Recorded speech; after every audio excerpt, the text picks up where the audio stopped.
The impact show में आप सभी का स्वागत है। मैं हूं रजत अवस्थी और आप देख रहे हैं इम्पैक्ट भारत टीवी।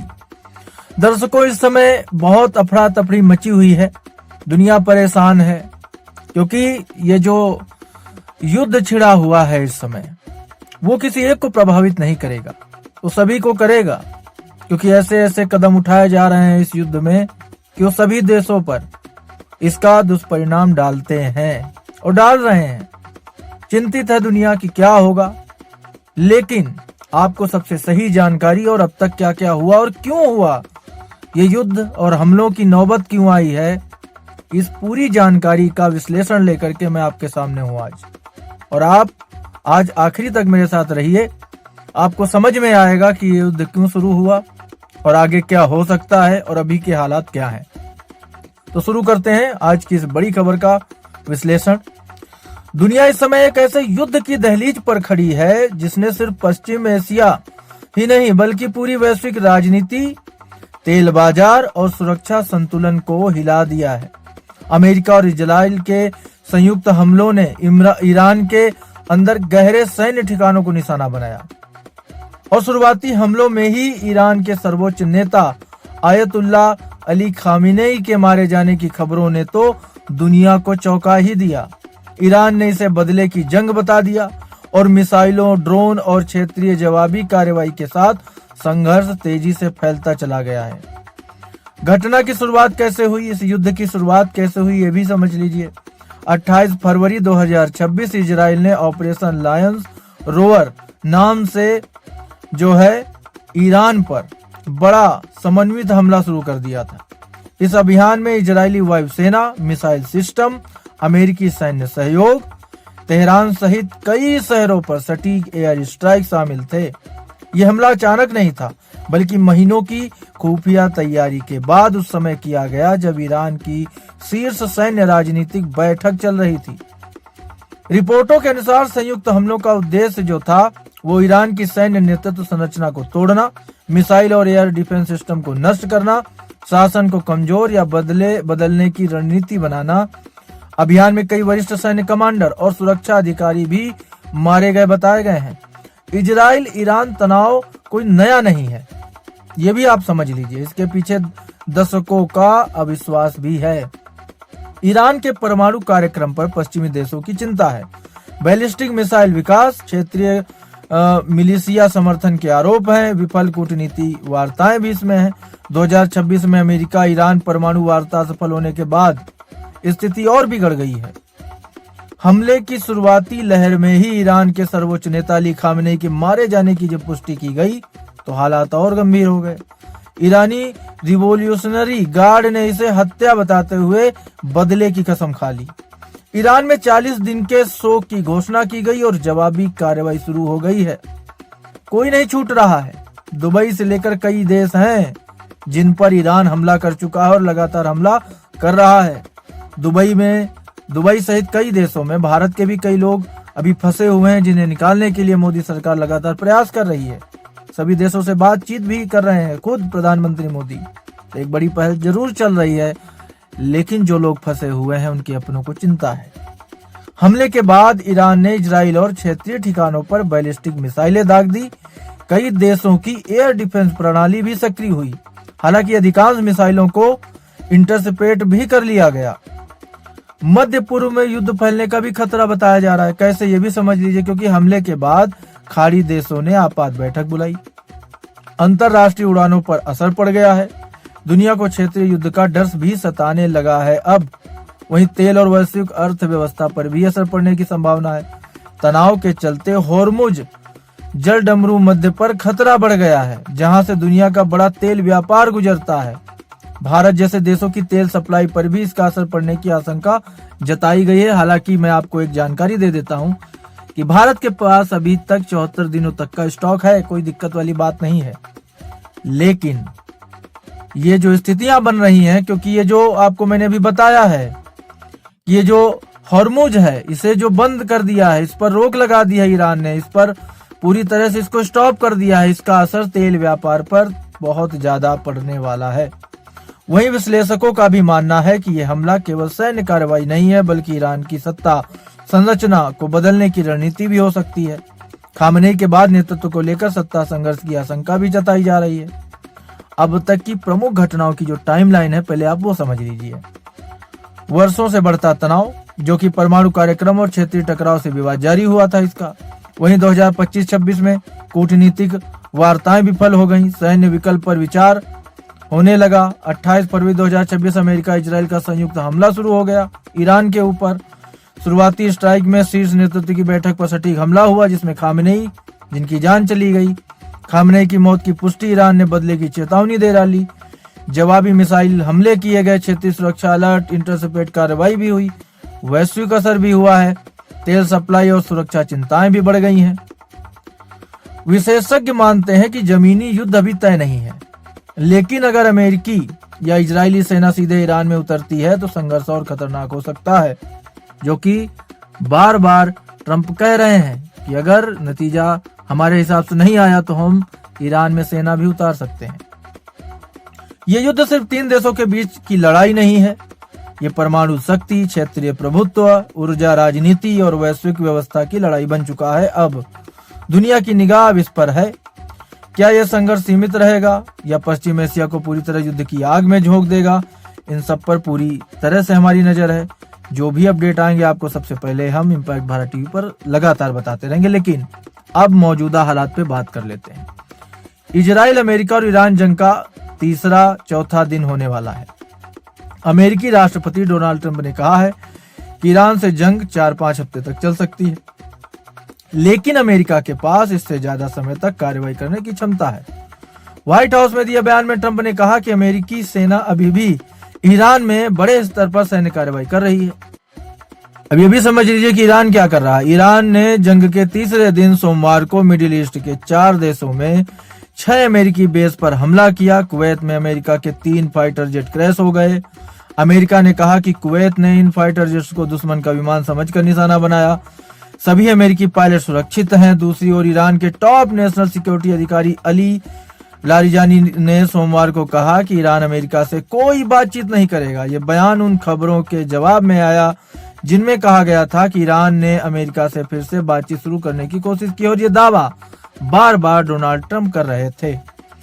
अल जजीरा की रिपोर्ट के मुताबिक अमेरिका और इजराइल ने मिलकर अब तक ईरान के 1000 से ज्यादा ठिकानों पर हमले किए हैं। इस दौरान शुरुआती 30 घंटे में 2000 से ज्यादा बम गिराए गए हैं। इनमें अब तक 555 लोगों की जान जा चुकी है, जबकि 700 से ज्यादा लोग घायल हैं। 28 फरवरी को शुरू हुई इस लड़ाई के पहले दिन हुई बमबारी में ईरानी supreme leader Ayatollah Ali Khamenei मारे गए थे। इसके अलावा रविवार को 3 अमेरिकी सैनिक मारे गए हैं, और जैसा कि हमें जानकारी मिली है कि जो खामेनेई है उनकी पत्नी हमले में घायल हुई थी, जिनकी इलाज के दौरान मौत हो गई है। तो ये अब तक की बड़ी क्षति जो है वो है। अब कुछ लाइव अपडेट आपको मैं दे देता हूँ। हेल्थ मिनिस्ट्री के एक अधिकारी ने बताया कि लेबनान पर इजरायली हमलों में मरने वालों की संख्या बढ़कर 52 हो गई है। ईरान के न्यूक्लियर और मिसाइल प्रोग्राम को पूरी दुनिया के लिए खतरा बताते हुए प्रधानमंत्री बेंजामिन नेतन्याहू ने सोमवार को कहा कि इजरायल की मिलिट्री कार्रवाई का मकसद न सिर्फ खुद को बचाना है बल्कि ग्लोबल सिक्योरिटी को भी बचाना है।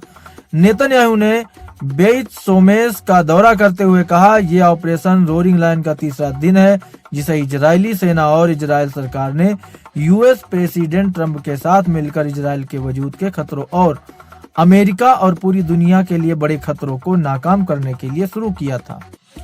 नेतन्याहू ने कहा है कि अगर इस टेररिस्ट सरकार को न्यूक्लियर हथियार और उन्हें पहुंचाने के तरीके बैलिस्टिक और इंटर कॉन्टिनेंटल बैलिस्टिक मिसाइलें मिल जाती हैं तो ये पूरी दुनिया, पूरी इंसानियत के लिए खतरा बन जाएंगी। इसलिए हम खुद को बचाने के लिए निकले हैं, लेकिन ऐसा करके हम दूसरों को भी बचाते दिखाई दे रहे हैं और बचा भी रहे हैं।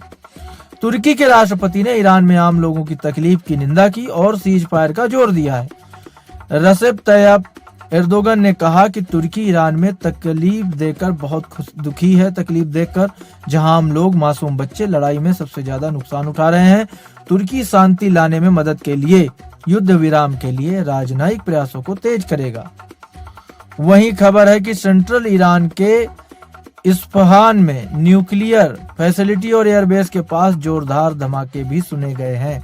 अमेरिकी सेंट्रल कमांड यानी CENTCOM ने बताया है कि अमेरिकी B-1 लंबी दूरी के बॉम्बर ने बीते रात ईरान के भीतर बैलिस्टिक मिसाइल क्षमताओं को कमजोर करने के लिए हवाई हमला किया है। CENTCOM के बयान में कहा गया कि यह कार्रवाई अमेरिकी राष्ट्रपति के निर्देश पर की गई, जिनका लक्ष्य ईरान की मिसाइल फैक्ट्री को जमींदोज करना था।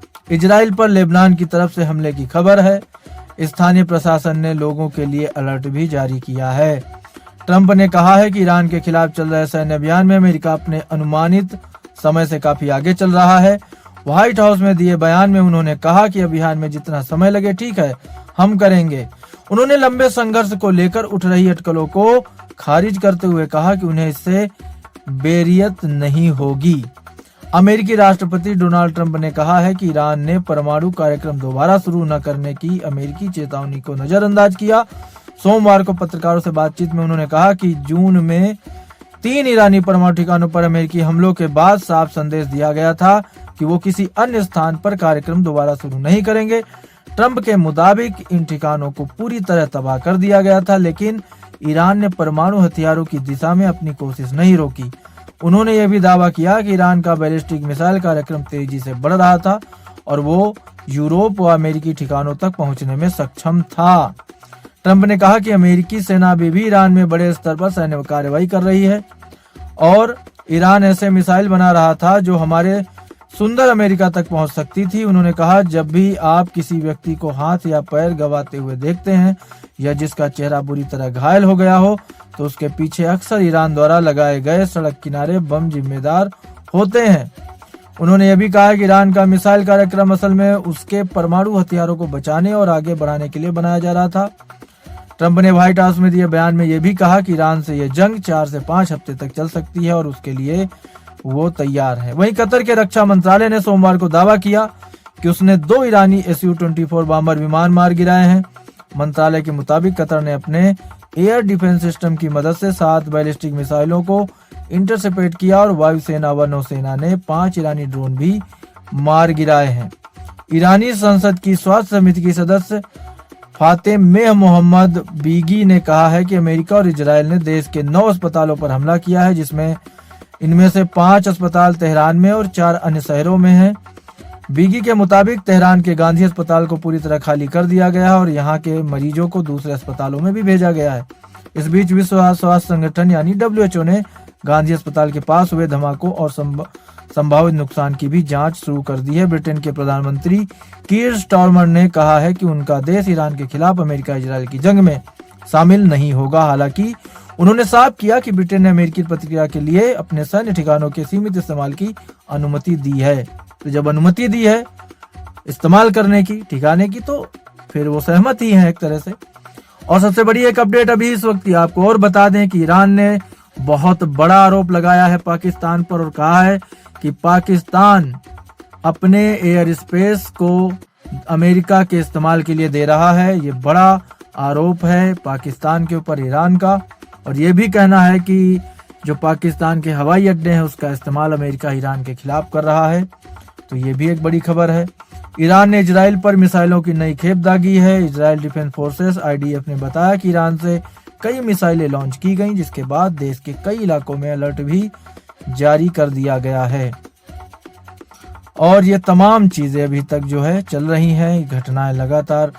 देखो, युद्ध में दर्शकों यही होता है कि हर एक सेकंड अनुमान, नतीजे ये सब बदलते रहते हैं और इस समय जो युद्ध की स्थिति है वो बहुत ही गंभीर है, जिसके लिए यही कहा जा सकता है कि शांति के साथ इसका जो है समाधान निकालना चाहिए। युद्ध किसी भी चीज़ का जो है नहीं है कि तरीका कि आप किसी भी चीज़ के निर्णय के लिए आप युद्ध का इस्तेमाल करो, लेकिन कभी कभी स्थितियां ऐसी बन जाती हैं कि युद्ध होते हैं। लेकिन ईरान के लिए बहुत बड़ी क्षति है। अमेरिका और इजराइल का जो संयुक्त जो हमला है, ये ईरान के लिए जो कार्रवाई, संयुक्त सैन्य कार्रवाई है, उसके बाद हालात भी तेजी से बदल रहे हैं। हम लोग का उद्देश्य सैन्य ढांचों को कमजोर करना था और वहां के जो सबसे बड़े शीर्ष नेतृत्व हैं उनकी जान ले ली गई ईरान में। और ये सारी चीजें जो है ये उस संघर्ष पर स्थित हैं, जिस संघर्ष के लिए खामनेई ने कहा था कि वो ये भी कहा जा रहा है ईरान की तरफ से कि उनको बोला गया था खामेनी को कि किसी सुरक्षित जगह पर वो शिफ्ट हो जाएं, लेकिन उन्होंने मना कर दिया। तो ये बड़ी अपडेट है इस समय की। अब क्या यह टकराव कूटनीति से थमेगा या आने वाले समय में और बड़ा रूप ले लेगा, ये सवाल है, क्योंकि संघर्ष का असर सिर्फ युद्ध क्षेत्र तक सीमित नहीं है। ऊर्जा बाजार, वैश्विक सुरक्षा और अंतरराष्ट्रीय संबंध सभी इससे प्रभावित हो सकते हैं। ये तमाम जानकारी अभी तक जो है ईरान, इजराइल, अमेरिका से जुड़ी हुई, जो ये मिडिल ईस्ट में इस समय युद्ध की स्थिति है उससे जुड़ी हुई थी। तो आज की बड़ी खबर यहीं तक। हमारी मुलाकात आपसे फिर होगी, जल्द होगी, इस तमाम घटना से जुड़ी अपडेट के साथ और बड़ी खबरों के साथ। तब तक आप सभी देखते रहिए इम्पैक्ट भारत टीवी। आप देख रहे हैं इम्पैक्ट भारत टीवी।